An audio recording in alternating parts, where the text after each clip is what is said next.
Hello, I'm Bryan Painter, columnist for The Oklahoman, and today I'm joined by Mary LeBeau, chairman of the North Oklahoma City chapter of the Compassionate Friends. First, Mary, please provide us a little background about the Compassionate Friends. Well, the Compassionate Friends was founded in 1969 by Reverend Canon Simon Stevens. He was just 23 at the time, and he saw a need with families that had lost children to have someone to talk to and to relate to. So he got them together to have tea and talk, and from there it's grown. We are up to about 600 chapters in the United States. We're in 30 countries, so it is an international organization, and we are a nonprofit. We got our nonprofit status in 1972, and just unfortunately keeps growing. On that note, if you will, share with me how you became involved in the Compassionate Friends. Well, in July 13th, 2003, our son, Matthew, who was 23 at the time, died of a brain aneurysm. It was very sudden and unexpected. And after he died, we were looking for something for our family, some kind of resource. We found that a lot of the counseling wasn't working for us. The counselors hadn't walked this journey, and we were searching, and we were actually working on Matt's gravestone, and a gentleman from the cemetery came to the house to go over the proofs, and he happened to have a typewritten sheet of paper with support organizations on it, and on that sheet was just a little brief, the Compassionate Friends, in parentheses, brief parents, and a phone number. And I called the number. It's an answering service, but I got a return call very quickly and found that this might be where my husband and I needed to be. Compassionate Friends is for parents, grandparents, and siblings, and we have 3 other children, so we thought this might really be good. And we went to our first meeting in November after Matthew passed in July, and have been going ever since. It's a wonderful group of people.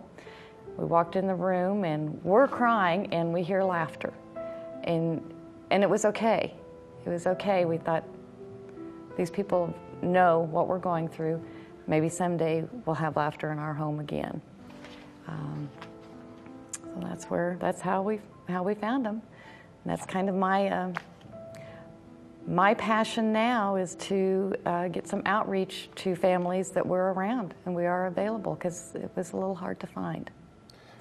One of the things I've found, I haven't suffered such a loss as you have, but in talking to families that have and all, the one thing I found is what some people would say is the obvious, but that people grieve differently. Yes. You know, I found that a husband may grieve different than his wife, and then over time it may switch even. Mm-hmm. And do you see that too, and did that happen in your family? Oh, very definitely.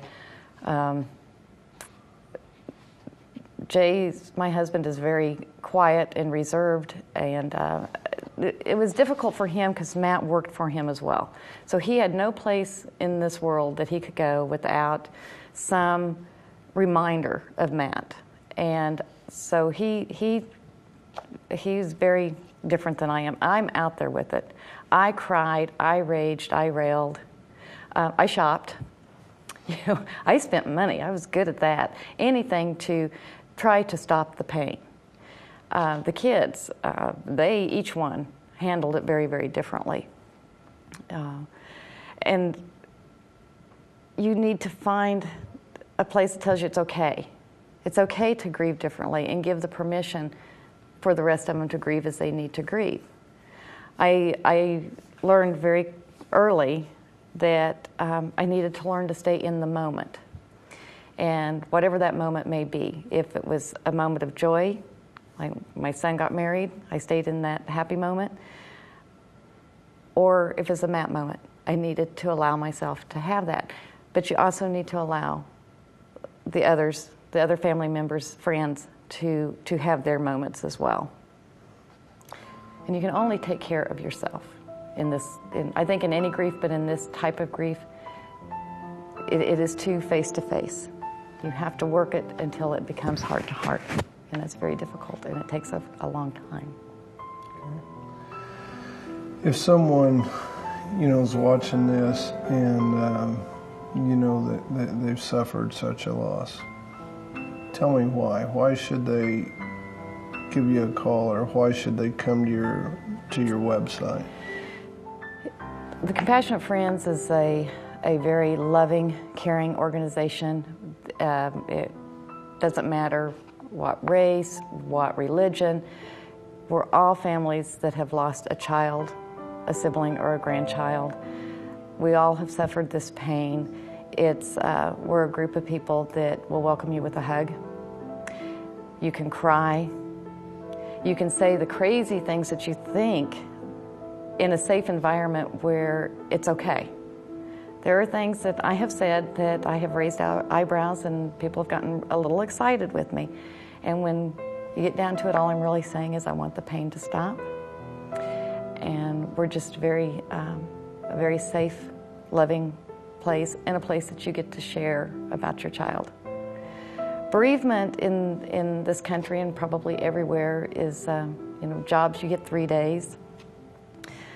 We found with the loss of a child, it's a year is acceptable to grieve a year. Well, after that, you should be better. You should be getting over this. And the reality is you don't get over it. You learn to live with it. You integrate it into your life and learn how to have a full life, a loving life, and a life with some joy, with the grief and the loss of your child. And that's what we try to do at our meetings. And that's why we try to reach out to other bereaved families, is that you can have a full, loving life again, but you don't have to forget your child. And you will grieve for that child forever. That's called love, isn't it? It's called love. Yeah. How do they contact you? We have a 24-hour hotline that they can call, or number that can be called, and they'll get a return call. On our website, we have other contact numbers. I can be contacted at any time. You can contact us by email. We have a local website for the state of Oklahoma, and then there's a national website that people can get information from. And we have meetings in 8 locations in Oklahoma. You can get the contact information for when those meet, and just come. Just come. Just call, just pick up the phone. Someone will call you back. And we're there to help. Thank you very much for joining us today and sharing with us about the Compassionate Friends. And thank you. To contact the Compassionate Friends, go online to tcfoklahoma.com or tcfoklahoma.org, or contact them through their 24-hour hotline at 405-789-8840.